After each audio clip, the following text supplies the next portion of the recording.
Hello students, आइए देखते हैं कक्षकों की ऊर्जाएं के बारे में। ठीक है, कक्षक की क्या ऊर्जा होती है इसके बारे में समझा जाए। कक्षकों की ऊर्जाएं। मैं मनीष गुप्ता अपने चैनल में आपका स्वागत करता हूं। हाइड्रोजन परमाणु में इलेक्ट्रॉन की ऊर्जा केवल मुख्य क्वांटम संख्या द्वारा निर्धारित होती है। ठीक है, हाइड्रोजन परमाणु में इलेक्ट्रॉन की ऊर्जा जो है वह केवल मुख्य क्वांटम संख्या के द्वारा निर्धारित होती है। अतः हाइड्रोजन परमाणु में कक्षकों की ऊर्जा निम्नलिखित क्रम में बढ़ती है। 1s less than 2s। ठीक है, आप देख रहे हैं यहाँ पर 2s की ऊर्जा अधिक होगी 1s से। 2s बराबर 2p, 2s और 2p ऊर्जा जो है आपस में बराबर होंगी। ठीक है, 2p less than 3s, 2p की ऊर्जा 3s से कम होगी। 3s और 3p की ऊर्जा बराबर होगी। 3p और 3d की ऊर्जा बराबर होगी। 3d less than 4s, 3d की ऊर्जा 4s से कम होगी। ठीक है, 4s और 4p की ऊर्जा बराबर होगी। 4p और 4d की ऊर्जा बराबर होगी। 4f की ऊर्जा बराबर होगी। इस तरह से आप देख रहे हैं कि इसमें कुछ कक्षकों की ऊर्जाएं बराबर हैं और कुछ कक्षकों की ऊर्जाएं अधिक हैं। 1s और 2s की तुलना किया जाए तो 2s की ऊर्जा अधिक होगी 1s से। 3s और 2s की तुलना की जाए तो 3s की ऊर्जा अधिक होगी 2s से। लेकिन जब आपस में तुलना करेंगे 2s और 2p की तो ऊर्जा बराबर आएगी। 3s और 3p की ऊर्जा बराबर आएगी। 3p और 3d की ऊर्जा बराबर आएगी। इन्हें चित्र 2.16 में दर्शाया गया है। अब फिगर देखें, यहाँ पर एक फिगर बना हुआ है। यह हाइड्रोजन परमाणु के लिए है क। ठीक है, यह क फिगर है जो हाइड्रोजन परमाणु के लिए है। यह आपका 1s है। 1s एनर्जी लेवल आप देख रहे हैं, यह 1s का एनर्जी लेवल है। और यह 2s और 2p का, यह आपस में एनर्जी लेवल क्या है, एक लेवल पे हैं, बराबर है। 2s और 2p की ऊर्जा क्या है, आपस में बराबर है। ठीक उसी तरह से ऊपर आए 3s, 3p और 3d, इनमें भी एनर्जी लेवल सेम है, ऊंचाई जो है सेम है, अर्थात इनमें जो है ऊर्जा एक दूसरे की आपस में बराबर है। ठीक है, तो 3s, 3p और 3d की ऊर्जाएं आपस में बराबर होती हैं। 2s और 2p की ऊर्जाएं बराबर होती हैं। ठीक है, 1s की ऊर्जा सबसे कम होती है। 2s की ऊर्जा जो है 1s से अधिक होती है। 3s की ऊर्जा 2s से अधिक होती है। ठीक है, तो यह आपका हाइड्रोजन परमाणु के लिए एनर्जी लेवल डायग्राम है। आपने देखा कि कक्षकों की ऊर्जाओं के बारे में आप पढ़ रहे हैं। हाइड्रोजन परमाणु में इलेक्ट्रॉन की ऊर्जा केवल मुख्य क्वांटम संख्या द्वारा निर्धारित होती है। अतः हाइड्रोजन परमाणु में कक्षकों की ऊर्जाओं का क्रम आपने देखा चित्र में। हालांकि 2s और 2p कक्षकों की आकृति भिन्न होती है। 2s और 2p कक्षकों की जो आकृति होती है वह अलग अलग होती है, भिन्न होती है। s का आपने देखा था गोलाकार होता है, p का जो है डंबल का आकार का होता है। तो इस तरह से 2s और 2p कक्षकों की आकृति भिन्न होती है, फिर भी इन दोनों कक्षकों 2s या 2p में उपस्थित इलेक्ट्रॉन की ऊर्जा बराबर होती है। ठीक है, तो आप देख रहे हैं कि कक्षकों की आकृति भिन्न होती है, फिर भी इन दोनों कक्षकों अर्थात 2s या 2p में उपस्थित इलेक्ट्रॉन की ऊर्जा बराबर होती है। ठीक है, समान ऊर्जा वाले कक्षकों को समभ्रंश कहा जाता है। हाइड्रोजन के लिए आपने देखा कि 2s और 2p में उपस्थित इलेक्ट्रॉन की ऊर्जा बराबर होती है। समान ऊर्जा वाले कक्षकों को समभ्रंश कहा जाता है, डिजेनरेट कहा जाता है। जैसा पहले बताया गया है, हाइड्रोजन परमाणु में 1s कक्षक सबसे अस्थायी स्थिति का संगत होता है। हाइड्रोजन परमाणु में 1s जो है सबसे निचला, ठीक है, स्तर है। यह तलस्थ अवस्था कहलाता है, ग्राउंड स्टेट कहलाता है। हाइड्रोजन परमाणु में 1s कक्षक सबसे अस्थायी स्थिति के संगत होता है। यह तलस्थ अवस्था कहलाता है, ग्राउंड स्टेट कहलाती है। इस कक्षक में उपस्थित इलेक्ट्रॉन नाभिक द्वारा सर्वाधिक प्रबलता से आकर्षित रहता है। ठीक है, 1s में स्थित इलेक्ट्रॉन जो है ग्राउंड स्टेट का इलेक्ट्रॉन कहलाता है और यह इलेक्ट्रॉन जो है नाभिक द्वारा सर्वाधिक प्रबलता से आकर्षित रहता है। ठीक, हाइड्रोजन परमाणु में 2s 2p या उच्च कक्षकों में उपस्थित इलेक्ट्रॉन को उत्तेजित अवस्था में कहा जाता है। ठीक है, हाइड्रोजन परमाणु में 2s या 2p या फिर उच्च कक्षकों में उपस्थित इलेक्ट्रॉन है तो उसे क्या कहेंगे, एक्साइटेड स्टेट कहा जाता है, उत्तेजित अवस्था में इलेक्ट्रॉन कहा जाता है। हाइड्रोजन परमाणु के विपरीत, हाइड्रोजन परमाणु के विपरीत एक बहु इलेक्ट्रॉन परमाणु के इलेक्ट्रॉन की ऊर्जा केवल अपनी मुख्य क्वांटम संख्या पर ही नहीं बल्कि कक्षक क्वांटम संख्या पर भी निर्भर करती है। ठीक है, हाइड्रोजन परमाणु को छोड़ दिया जाए तो हाइड्रोजन परमाणु के विपरीत जो बहु इलेक्ट्रॉन परमाणु हैं उनमें इलेक्ट्रॉन की ऊर्जा केवल मुख्य क्वांटम संख्या पर ही नहीं बल्कि कक्षक क्वांटम संख्या पर भी निर्भर करती है। अर्थात जो ऊर्जा है वह कोष के साथ साथ उपकोष पर भी निर्भर करती है, यन के साथ साथ यल पर भी निर्भर करती है। अर्थात दी गई मुख्य क्वांटम संख्या के लिए SpDF की ऊर्जाएं भिन्न होती हैं। दी गई मुख्य क्वांटम संख्या के लिए SpDF की ऊर्जाएं क्या होती हैं, भिन्न होती हैं। किसी भी एक मुख्य क्वांटम संख्या में, किसी भी एक मुख्य क्वांटम संख्या में कक्षकों की ऊर्जा का जो क्रम है ठीक है वह S > P > D > F होता है। ठीक है, किसी भी एक मुख्य क्वांटम संख्या में कक्षकों की ऊर्जा का क्रम जो है सबसे कम ऊर्जा S का होगा, उससे अधिक P का होगा, उससे अधिक D का होगा और सबसे अधिक F का होता है। उच्च ऊर्जा स्तरों में यह अंतर अधिक होता है। ठीक है, उच्च ऊर्जा स्तरों में यह अंतर अधिक होता है।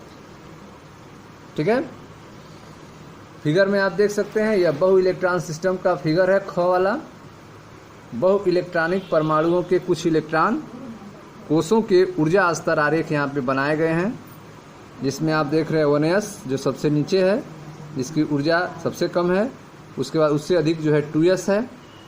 ठीक है, अब यहाँ देखें 2s और 2p में एनर्जी डिफरेंस है, क्योंकि यहाँ पर n के साथ साथ यल पर भी मान निर्भर करता है, मुख्य क्वांटम संख्या के साथ दिगंशी क्वांटम संख्या पर भी निर्भर करता है, कोष के साथ उपकोष पर भी निर्भर करता है, इसलिए जो है 2s और 2 एनर्जी गैप है। ठीक है, 2p की ऊर्जा अधिक है 2s की तुलना में। उसके बाद 3s की ऊर्जा जो आप देख रहे हैं अधिक है 3p, और 3s में अगर तुलना की जाए तो 3p की ऊर्जा अधिक होती है 3s की तुलना में। उसके बाद आप 4s देख रहे हैं, 4s की ऊर्जा जो है सबसे ऊपर है और 3d की ऊर्जा जो है 4s से अधिक होती है। ठीक है, तो यह जो सिस्टम आप देख रहे हैं यह एनर्जी लेवल डायग्राम जो है बहु इलेक्ट्रॉनिक परमाणुओं के लिए है।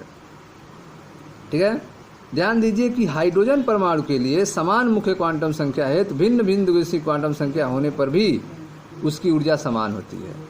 हाइड्रोजन के लिए ऊर्जा क्या है, समान है। बहु इलेक्ट्रॉन परमाणुओं में समान मुख्य क्वांटम संख्या वाले कक्षकों की ऊर्जा भिन्न दिगंशी क्वांटम संख्या वाले कक्षकों के लिए भिन्न भिन्न होती है। ठीक है, तो इस तरह से आपने देखा कि हाइड्रोजन के विपरीत एक बहु इलेक्ट्रॉन परमाणु के इलेक्ट्रॉन की ऊर्जा जो है केवल अपनी मुख्य क्वांटम संख्या पर ही नहीं बल्कि कक्षक क्वांटम संख्या पर भी निर्भर करती है। अर्थात दी गई मुख्य क्वांटम संख्या के लिए SpDF की ऊर्जाएं जो हैं वह भिन्न होती हैं।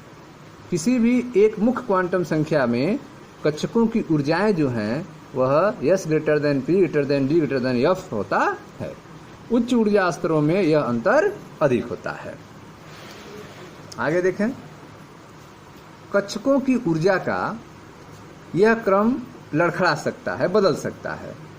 कक्षकों की ऊर्जा का यह क्रम लड़खड़ा सकता है। जैसे उदाहरण देखें 4s और 3d।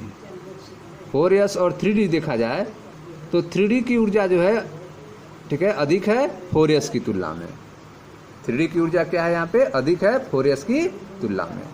और 4s और 5d, तो 5d की ऊर्जा अधिक है 6s की तुलना में। 5d की ऊर्जा अधिक है 6s की तुलना में। 5d और 4s की ऊर्जा लगभग आपस में बराबर हैं। 6p की ऊर्जा अधिक है 4f से। तो यहाँ पे आप देख रहे हैं कि कक्षकों की ऊर्जा का यह जो क्रम है वह लड़खड़ा सकता है। जैसे 4s less than 3d, 4s की एनर्जी जो है वह 3d से कम होती है, और 6s less than 5d, 5d equal to 4f। इनकी एनर्जी आपस में लगभग सेम है। 4f less than 6p। ठीक है, 4s की एनर्जी जो है 6p से कम है। ठीक है। उपकोषों में भिन्न ऊर्जाओं का कारण, ठीक है, उपकोषों में भिन्न ऊर्जाओं का कारण बहु इलेक्ट्रॉन परमाणुओं में इलेक्ट्रॉनों के आपस में प्रतिकर्षण की उपस्थिति है। ठीक है, तो यह जो ऊर्जाएं कम बेसी हो जा रही हैं उपकोषों में, अलग अलग ऊर्जाओं का कारण जो है वह बहु इलेक्ट्रॉन परमाणुओं में इलेक्ट्रॉनों का आपस में प्रतिकर्षण के कारण होता है। ठीक है, उपकोषों में भिन्न ऊर्जाओं का कारण बहु इलेक्ट्रॉन परमाणुओं में इलेक्ट्रॉनों के आपस में प्रतिकर्षण की उपस्थिति है।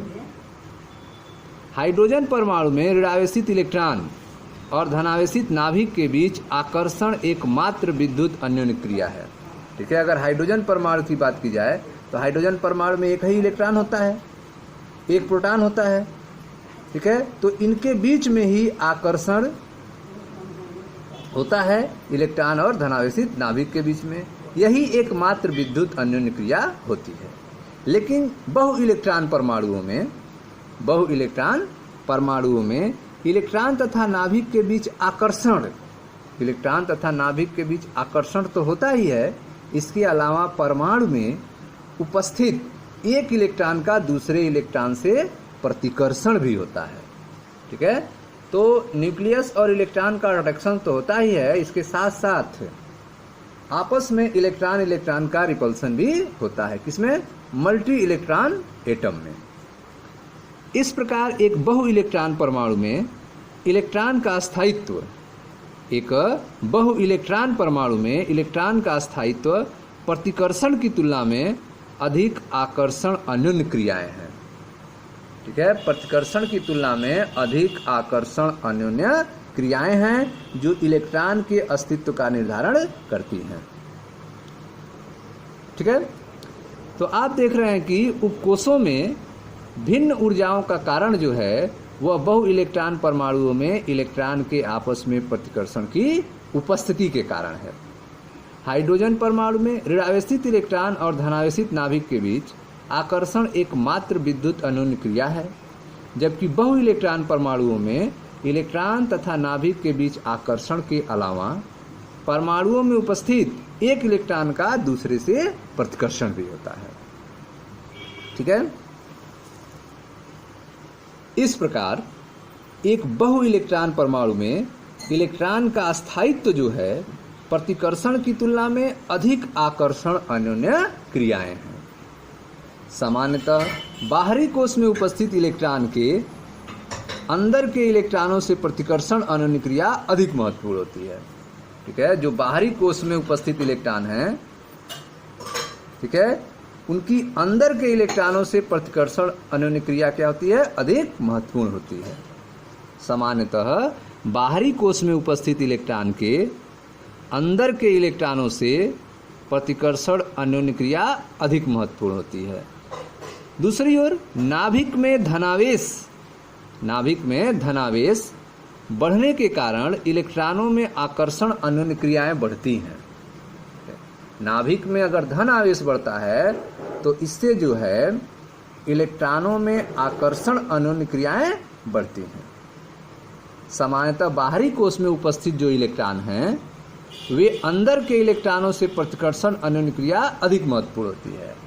बाहरी कक्षा का इलेक्ट्रॉन जो है अंदर के इलेक्ट्रॉनों की तुलना में बाहरी कक्षा वाले इलेक्ट्रॉन का प्रतिकर्षण अन्योन्य क्रिया अधिक इम्पॉर्टेंट होता है।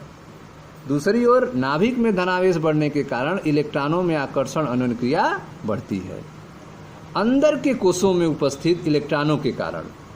ठीक है, जो अंदर के कोष में उपस्थित इलेक्ट्रॉन है उसके कारण बाहरी कोष में इलेक्ट्रॉन पर क्या प्रभाव पड़ता है इसके बारे में आपको बताया जा रहा है। ध्यान से समझिएगा। अंदर कोषों में उपस्थित इलेक्ट्रॉनों के कारण बाहरी कोष का इलेक्ट्रॉन नाभिकीय आवेश को पूरी तरह महसूस नहीं कर पाता है। ठीक है, बाहरी कोष में जो इलेक्ट्रॉन है वह अंदर के कोषों के कारण नाभिक का आकर्षण बल जो है वह पूरी तरह महसूस नहीं कर पाता है। अंदर कोषों में उपस्थित इलेक्ट्रॉन के कारण बाहरी कोष का इलेक्ट्रॉन नाभिक के आवेश को पूरी तरह महसूस नहीं कर पाता है, अर्थात आंतरिक इलेक्ट्रॉनों के द्वारा नाभिक के धनावेश पर आंशिक आवरण के कारण इस आवेश का पूरा प्रभाव नहीं पड़ता है। तो आंतरिक कक्षाओं के जो इलेक्ट्रॉन होते हैं वे शील्डिंग प्रभाव उत्पन्न कर देते हैं, आवेश को जो है अंदर ही रोक देते हैं, आंशिक कवरिंग कर लेते हैं, जिससे अंदर का नाभिक का जो आवेश होता है वो बाहरी कक्षा पर उतना प्रभावित नहीं हो पाता है इन अंदर वाली कक्षाओं के कारण। ठीक है, तो आंतरिक इलेक्ट्रॉनों द्वारा नाभिक के धनावेश पर आंशिक आवरण के कारण इस आवेश का पूरा प्रभाव नहीं पड़ता है। इसे आंतरिक इलेक्ट्रॉनों के द्वारा बाह्य इलेक्ट्रॉनों का नाभिक से परिरक्षण कहा जाता है, शील्डिंग कहा जाता है। और नाभिक का कुल धनावेश जो इलेक्ट्रॉन पर प्रभावी होता है प्रभावी नाभिकी आवेश कहलाता है।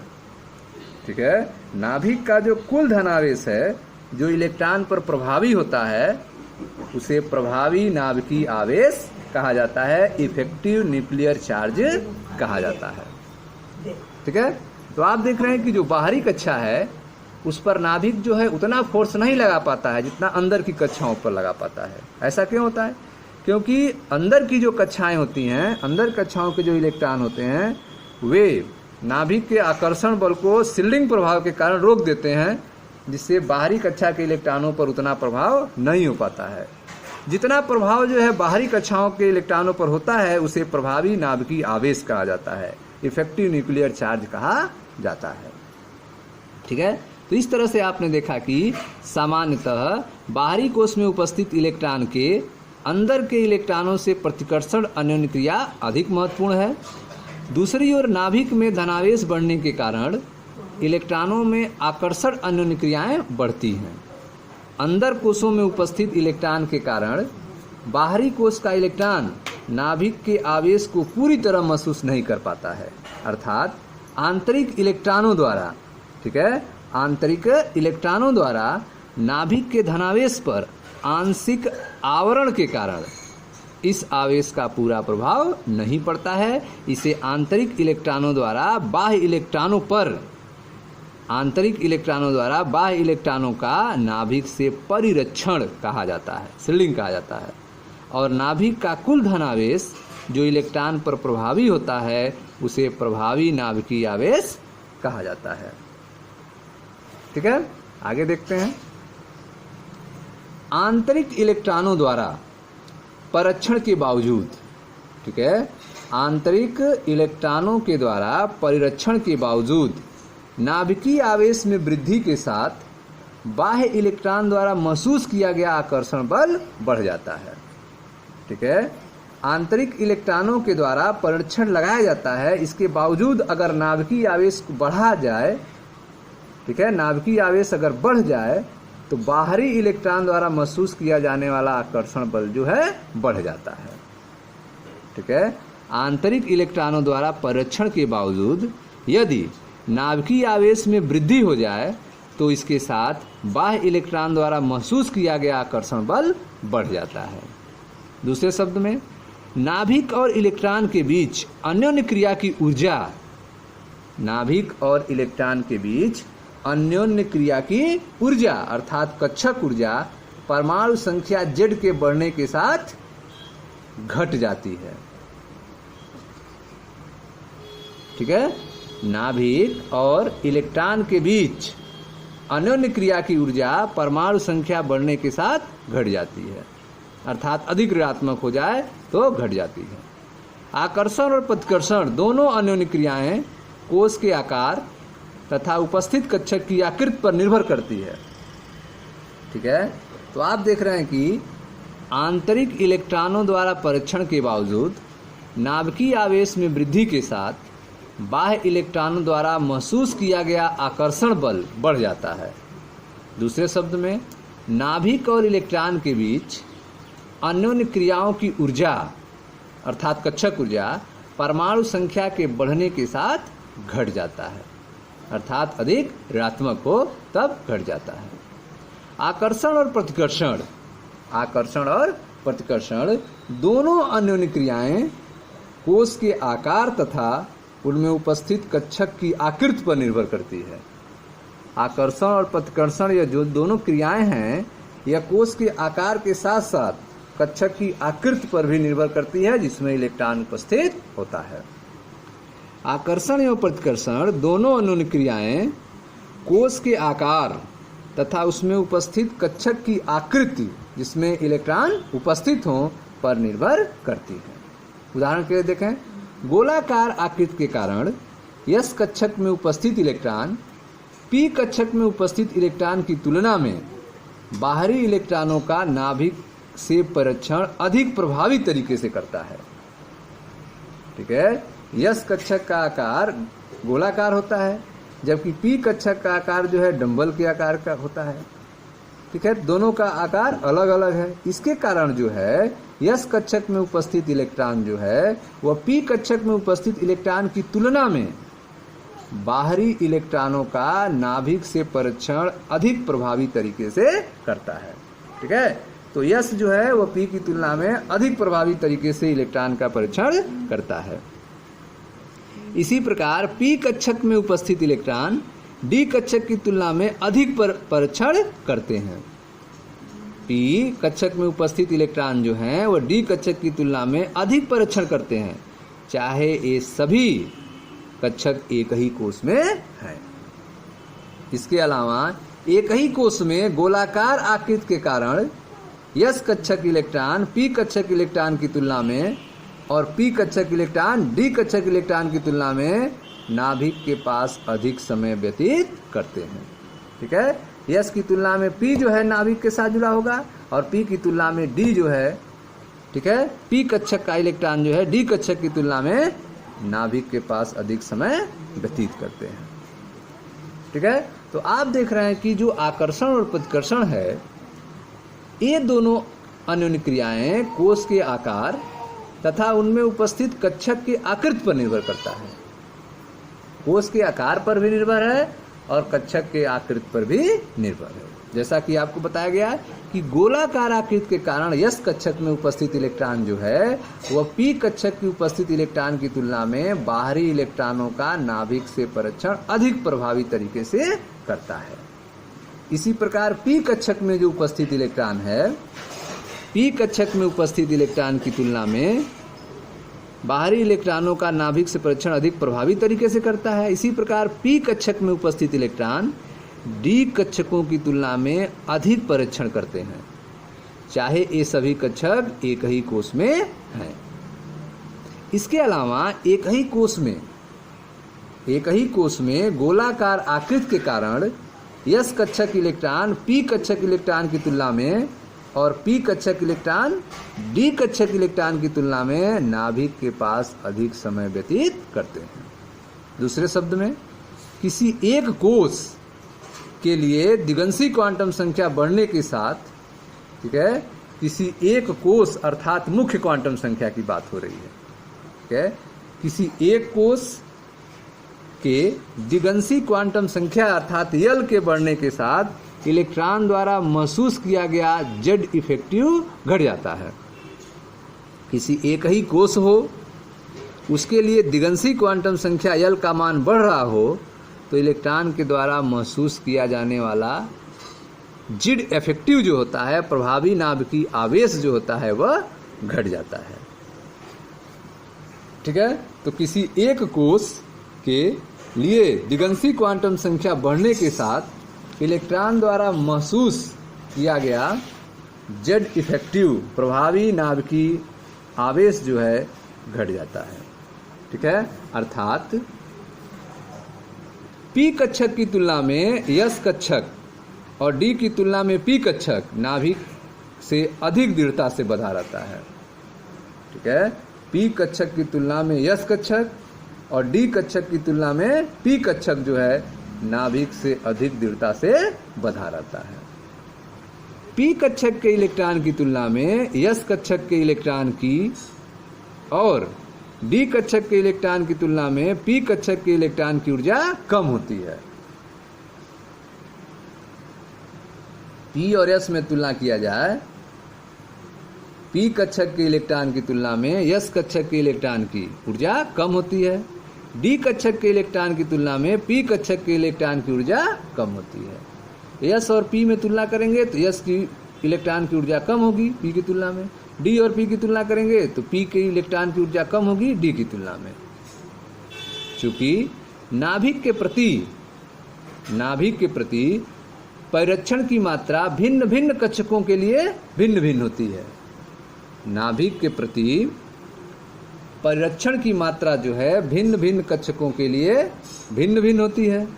अतः एक ही कोष अर्थात मुख्य क्वांटम संख्या n का मान सेम हो, एक ही कोष के ऊर्जा स्तरों का विपाटन हो जाता है।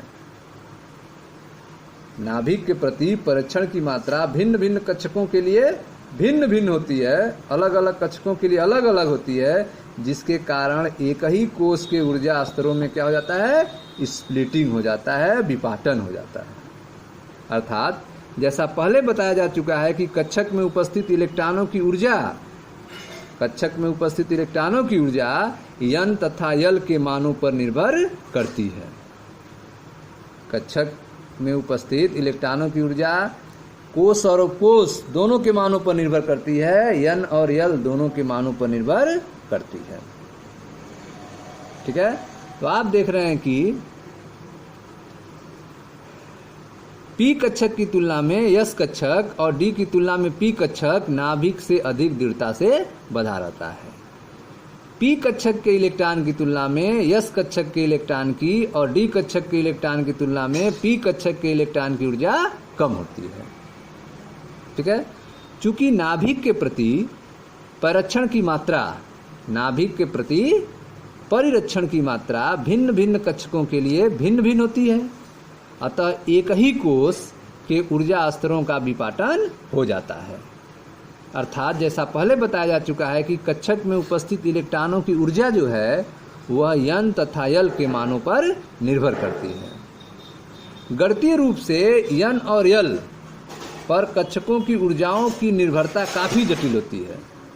गणितीय रूप से n और l पर कक्षकों की ऊर्जाओं की निर्भरता जो है काफ़ी जटिल होती है, लेकिन n तथा l के संयुक्त मान के लिए एक सरल नियम है। n तथा l के संयुक्त मान के लिए एक सरल नियम है। तो ध्यान से आप समझें n प्लस l नियम क्या होता है, जो ऊर्जा निर्धारित करने में महत्वपूर्ण भूमिका निभाता है। ठीक है, तो आप देख रहे हैं कि गणितीय रूप से n और l पर कक्षकों की ऊर्जाओं की निर्भरता जो है काफ़ी जटिल होती है, लेकिन n तथा l के संयुक्त मान अर्थात n प्लस l के लिए एक सरल नियम है।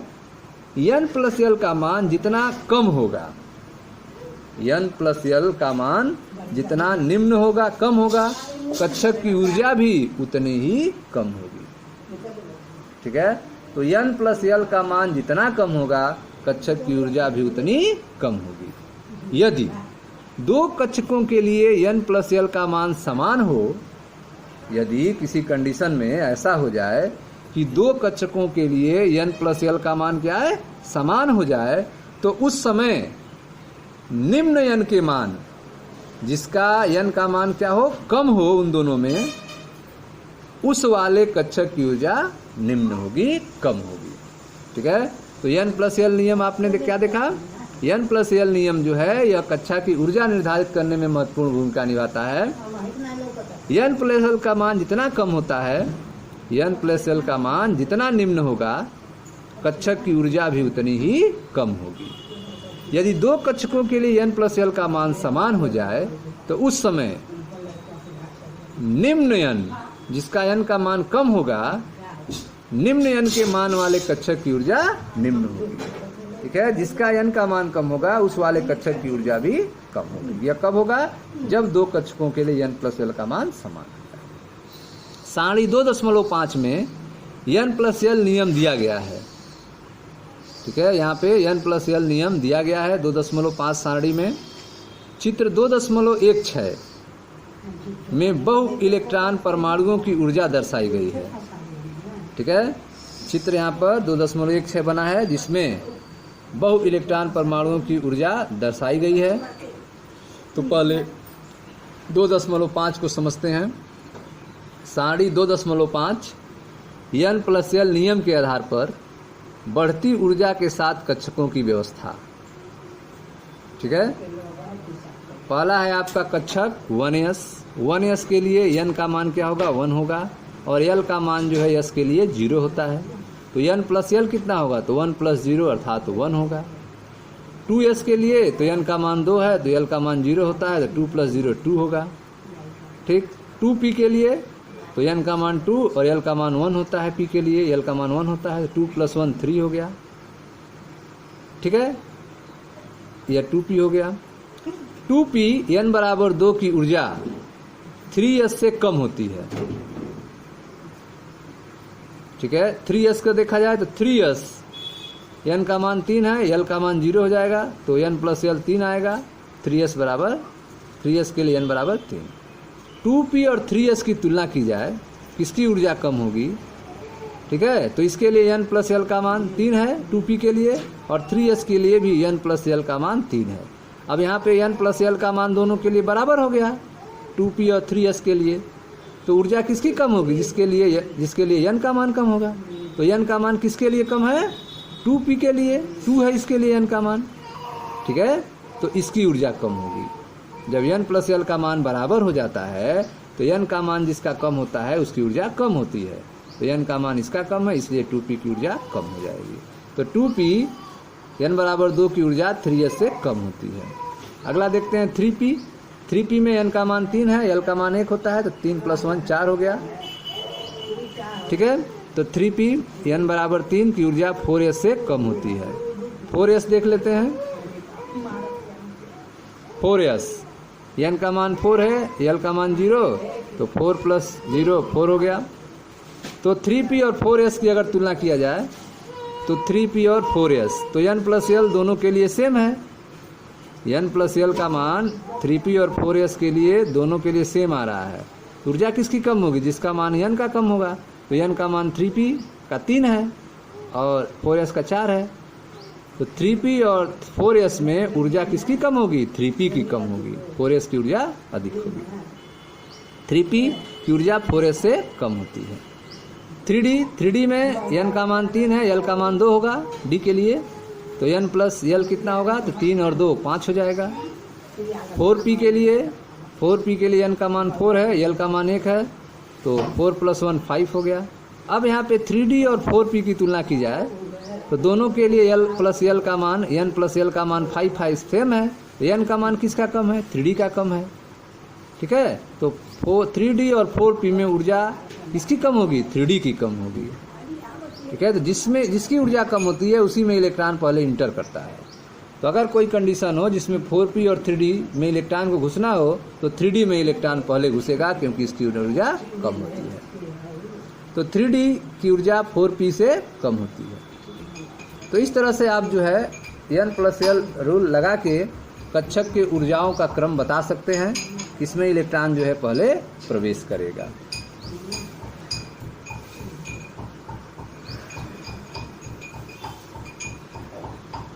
आगे देखें ध्यान से। जो चित्र 2.16 में अभी आपको साड़ी 2.5 हमने बताया, n प्लस l नियम दिया गया था जिसमें, और चित्र 2.16 में बहु इलेक्ट्रॉन परमाणुओं की ऊर्जा दर्शाई गई है। ठीक है, जो 2.16 है उसमें बहु इलेक्ट्रॉन परमाणुओं की ऊर्जा आप देख सकते हैं यहाँ पे दर्शाई गई है। सबसे कम ऊर्जा जो है वह 1s की है, उसके बाद 2s की है, फिर 2p है, फिर 3s है, फिर 3p है, फिर 4s है और फिर 3d है। ठीक है, तो यह एक एनर्जी लेवल डायग्राम बनाया गया है जिसमें ऊर्जा के क्रम को दिखाया गया है। ठीक है, तो इस तरह से आपने चित्र 2.16 में बहु इलेक्ट्रॉन परमाणुओं की ऊर्जा को देखा। ध्यान देने योग्य बात यह है कि किसी विशेष कोष के विभिन्न उपकोषों की ऊर्जाएं जो हैं भिन्न भिन्न होती हैं। किसी विशेष कोष के विभिन्न उपकोषों की ऊर्जाएं भिन्न भिन्न होती हैं। यह कब होता है जब बहु इलेक्ट्रॉन परमाणु होता है तब होता है। ठीक है, तो बहु इलेक्ट्रॉन परमाणुओं में किसी विशेष कोष के विभिन्न उपकोषों की ऊर्जाएं भिन्न भिन्न होती हैं। हालांकि हाइड्रोजन परमाणु में इसकी ऊर्जाएं समान होती हैं। हाइड्रोजन परमाणु में ऊर्जाएं क्या होती हैं समान होती हैं। अंत में यह बताना उचित होगा कि परमाणु संख्या बढ़ने के साथ, जेड इफेक्टिव बढ़ने के साथ समान उपकोषों वाले कक्षकों की ऊर्जाएं कम होती जाती हैं। ठीक है, परमाणु संख्या बढ़ने के साथ समान उपकोषों वाले कक्षकों की ऊर्जाएं क्या होती हैं? कम होती जाती हैं। उदाहरण के लिए हाइड्रोजन परमाणु के 2s कक्षक की ऊर्जा लिथियम के 2s कक्षक की तुलना में अधिक होगी। हाइड्रोजन परमाणु के 2s कक्षक की ऊर्जा जो है लिथियम के 2s कक्षक की तुलना में अधिक होगी। तो हाइड्रोजन परमाणु की ऊर्जा अधिक हो रही है और लिथियम की कम हो रही है। ऐसा क्यों हो रहा है? क्योंकि लिथियम में जेड बढ़ जा रहा है और हाइड्रोजन में जेड क्या है? कम है। लिथियम का 1 है, ठीक है, और लिथियम का 3 है। तो यही आपने देखा कि जेड बढ़ने के साथ जो है समान उपकोषों वाले कक्षकों की ऊर्जाएं कम हो जाती हैं। तो यहाँ पे समान उपकोष है, हाइड्रोजन का भी 2s है, लिथियम का भी 2s है, लेकिन लिथियम के लिए जेड का मान 3 है और हाइड्रोजन के लिए 1 है। इसलिए लिथियम का जो होगा वह एनर्जी कम होगा हाइड्रोजन की तुलना में। 2s और 2s की तुलना अगर किया जाए तब ऐसा होगा। ठीक है, तो परमाणु संख्या बढ़ने के साथ समान उपकोषों वाले कक्षकों की ऊर्जाएं कम होती जाती हैं। हाइड्रोजन परमाणु के 2s कक्षक की ऊर्जा लिथियम के 2s कक्षक की तुलना में अधिक होगी और सोडियम की तुलना में लिथियम की ऊर्जा अधिक होगी। ठीक है, सोडियम की तुलना अगर लिथियम में किया जाए तो सोडियम की तुलना में लिथियम की ऊर्जा क्या होगी? अधिक होगी। यही क्रम आगे भी जारी रहेगा। ठीक है, एनर्जी 2s हाइड्रोजन के लिए ग्रेटर होगा एनर्जी 2s लिथियम के लिए। ठीक है, तो हाइड्रोजन का एनर्जी जो है 2s के एनर्जी जो है वह लिथियम से अधिक होता है। लिथियम का जो एनर्जी होगा 2s का वह सोडियम से अधिक होगा और सोडियम का जो एनर्जी होगा 2s का वह पोटेशियम से अधिक होगा। ठीक है, यह क्रम जो है ऐसे चलता रहेगा। ठीक है स्टूडेंट्स, तो यह था कक्षकों की ऊर्जाओं के बारे में। ठीक है, कक्षकों की ऊर्जाओं के बारे में आपने देखा।